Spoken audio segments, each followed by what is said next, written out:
My tiramisu Yule cake is covered in a whipped ganache frosting and then garnished with edible decorations like meringue mushrooms, sugared cranberries, and so much more.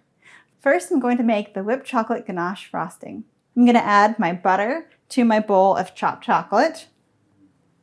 Now I'm going to add my cream to a saucepan and bring it to a simmer over medium heat. Heat the cream over medium heat until it begins to simmer. It should take about 5 minutes. Once the cream simmers, remove it from the heat and then pour it over the chocolate. Now that the cream is simmering, it's warm enough that it's going to melt the chocolate and the butter, so it's going to pour it straight in.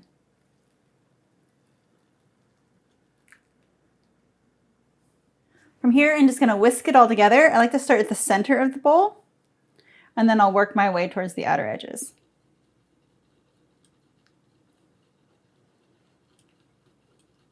We just want the butter and the chocolate to melt all together.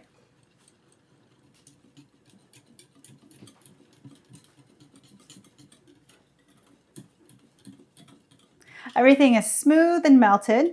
Now I'm going to set it aside until it completely cools for whipping it up to become our frosting.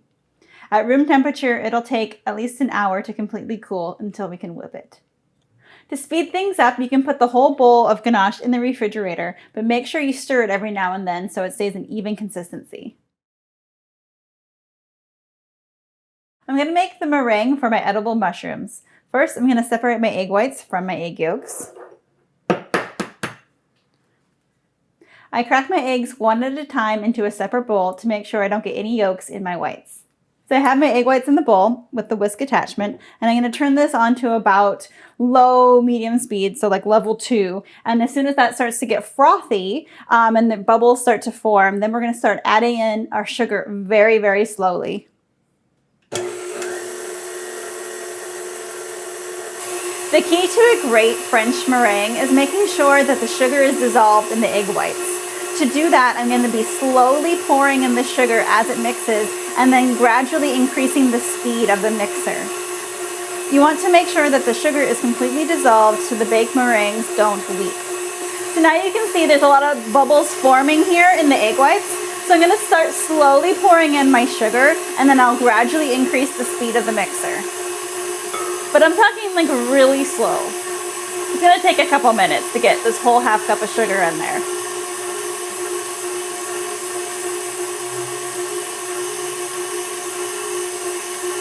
And then I'm going to add a pinch of cream of tartar. And then I'm going to bump the speed up to medium-high. And then high speed. And this is going to continue to whisk until it forms stiff peaks.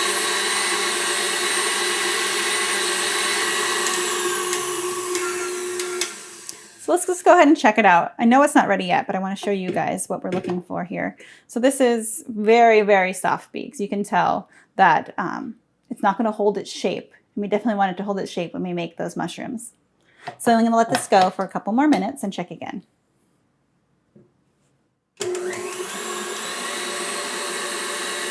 Okay, so let's give it a check. Now our peak is flopping over on itself. So now we know it's not quite done yet, because if it stiff peaks, that little tip would stick straight up. So we're almost there.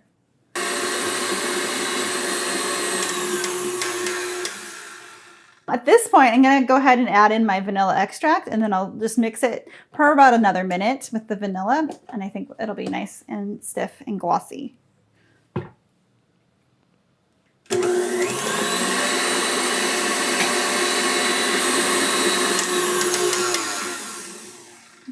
Okay, let's see.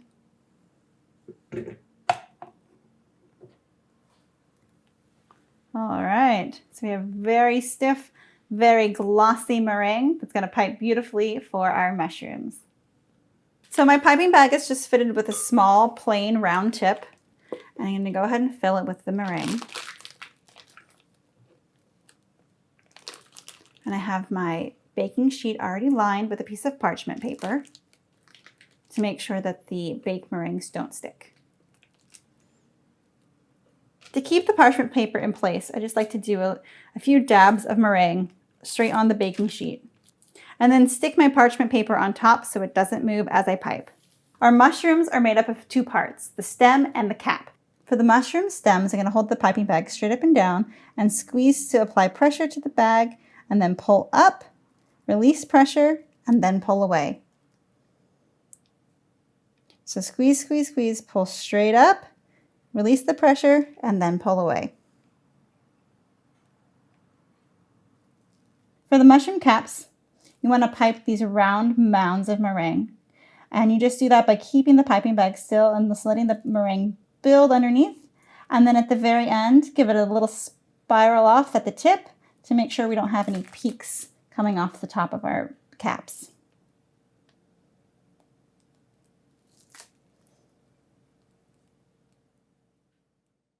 I'm going to bake the meringues low and slow at 225 degrees for about an hour to an hour and a half. When they're done, they will be dry on the outside and crisp.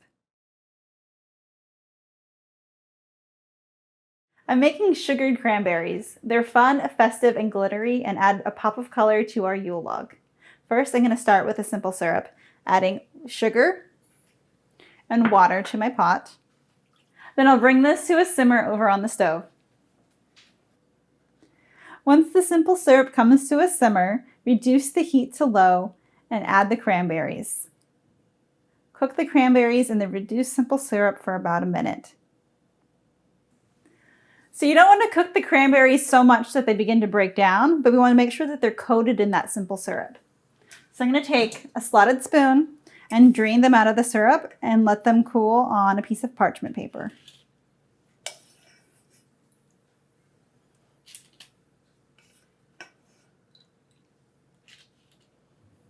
The cranberries are super sticky from the syrup, so separate them gently and then allow them to cool and dry before rolling them in the sugar. Now that the cranberries have dried out a little bit, I'm going to use raw cane sugar to give them a nice glittery finish. I'm going to just use my spoon here and just sprinkle and then just roll them around until the sugar sticks.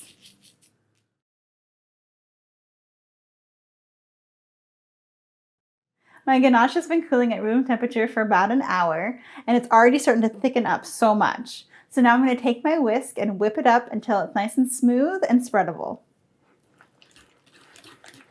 You can do this by hand, or if you want to use an electric mixer, a hand or stand mixer will do.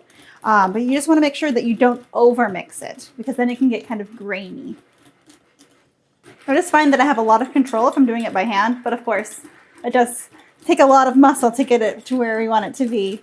But if you are using a stand mixer, don't mix for longer than about 30 seconds at a time. Because I'm doing this by hand, I put a towel underneath my bowl so it doesn't clunk around the counter. By stirring with a whisk, you're incorporating air and lightening up the ganache. Now it's ready to frost the cake. You can tell that it's still nice and fluffy, but also lighter in color.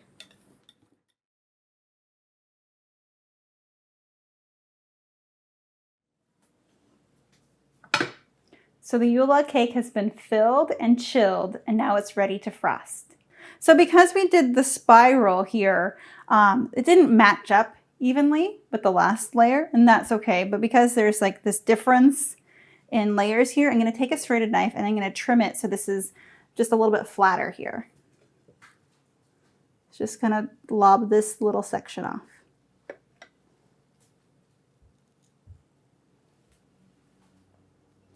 And this frosting is pretty soft, so just be very gentle and just use a little bit at a time for more control. And then I'll use my offset spatula to spread it around.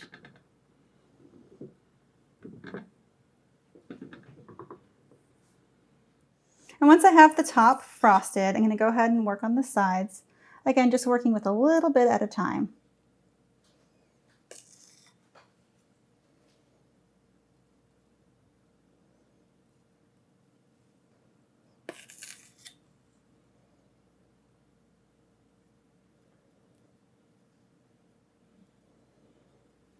So now that I have the first layer of ganache on the sides of the cake, I'm going to go back and fill in any spots where I think I need a little bit more and then smooth it out. Now it doesn't have to be perfectly smooth because we're going to go back and give it a bark pattern to look like a tree stump.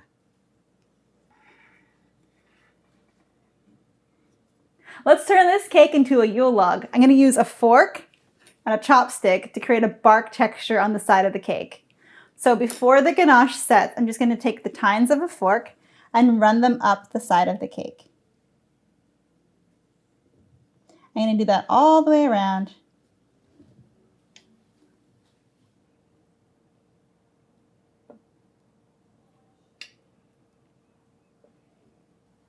And these don't have to be perfect. It can be wavy or straight. And then I like to go back with the tip of a chopstick and just make little knots in the tree to kind of fill in the spaces between the tines of the fork.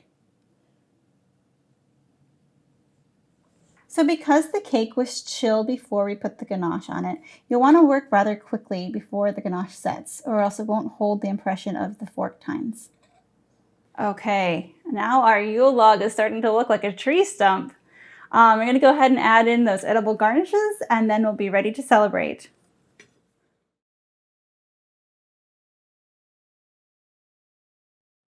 Our Yule log is frosted, so now it's time to decorate. We have all of these edible garnishes to make it super festive. I have our baked meringues that are going to become our mushrooms. So what I'm going to do is take the cap of the mushroom and the tip of a knife and just make a tiny hole, just to hollow it out just a little bit, and then insert the stump into that hole to make our mushroom. And if you find your mushrooms not assembling or staying together, you can always use a dab of chocolate to glue them together.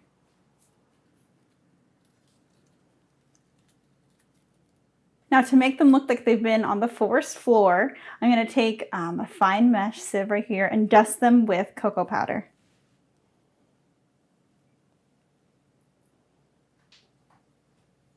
And for added texture, I'm going to do the same to the top of our cake. So now I have all of our different garnishes. We have our mushrooms, I have our sugared cranberries, some coconut shavings to resemble snow. We have some fresh rosemary sprigs to look like an evergreen tree, and I have some chopped pistachios to resemble moss. And I'm just going to start adding these garnishes to the top of the cake. So first, actually, what I'm going to do is do our edible moss, which is just finely chopped up pistachios. The smaller the crumbs, the better. And then I'm just going to start adhering them to the cake with just my fingers, actually.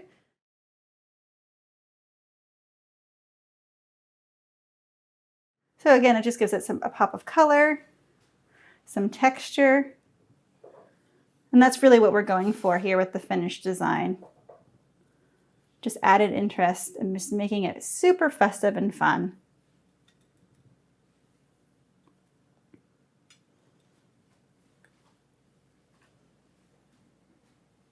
So next I'm going to go ahead and place some of the mushrooms on the cake. So of course you can just decorate this however you'd like. Putting the mushrooms on top, around the base. That's what's so fun about this cake, is that they're all going to look a little bit different too. So I find the easiest to assemble the cake starting from when we rolled it on the dish that you're going to be serving it on. So you notice ever since I rolled it and frosted it, we haven't moved it off our plate. If you wanted to just do it on a regular cake board round, cardboard round, that would work too. We have our simple syrup covered cranberries, and they've dried out a little bit, so they're nice and sticky but also dry. And the sugar is just going to stick to them here, and then we can just give it a little roll.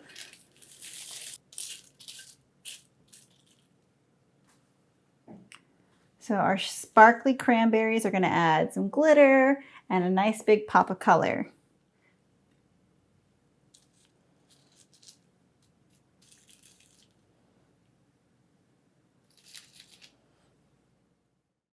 So I have some sprigs of rosemary that remind me of an evergreen tree. So I'm just going to kind of poke those in around as well.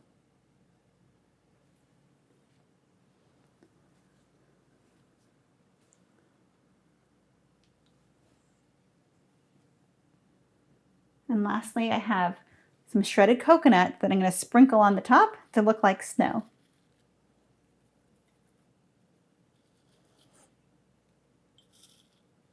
The last thing I'm going to do is go back to my pistachio moss, and I'm just going to sprinkle a little bit on the top for more color. Just a little pop of green to go with our chocolate and the white snow. And I think it's looking pretty cute, don't you think? Here's our Tiramisu Yule log. Let's cut it open.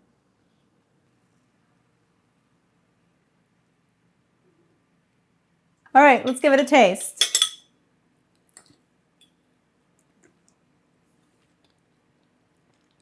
So good. You can taste that coffee soak that we brushed on the vanilla sponge cake layers. And then we have that really fluffy mascarpone coffee filling.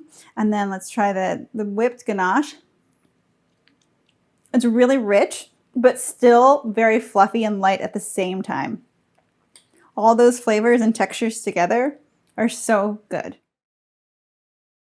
That's our Tiramisu Yule log. It's so festive and has all these fun decorations on it, and it's just perfect for the holidays.